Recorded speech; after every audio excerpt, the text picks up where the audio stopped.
could go to the gym and my son could not go to school. Kids have been the last. They are at lower risk for COVID. There is no reason for them to always be the last in our public policies. We need our elected officials in New York to start putting kids first and unmask our toddlers.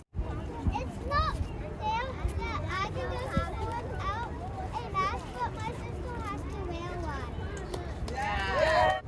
The benefits are things that we don't see. The disabilities are often invisible. Kids with learning disabilities, kids with social difficulties are benefiting now, learning better from their teachers, interacting better with their friends. And if that's true for 14-year-olds, imagine how much more so for 4-year-olds.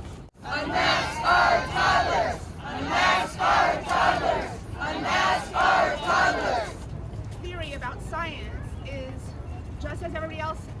Why do the kids who carry the least burden and the least amount of hospitalization in this country, in New York City, have to be masked?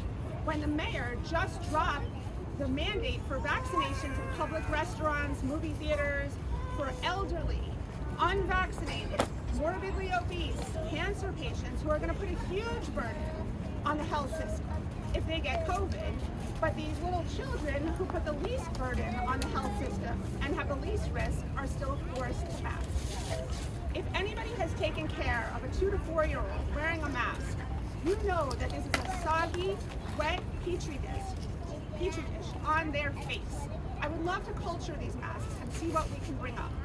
What we know is what has stopped the spread of COVID is having the adults around them be vaccinated. That to science, the World Health Organization and CDC guidelines, the European Commission of Pediatrics, the rest of America, and to his own governor, and makes masks optional for our toddlers.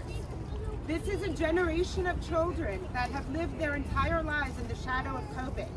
They didn't get to have play dates in their first years of growing up. They didn't get to go to playgrounds or museums or have music or gymnastic classes.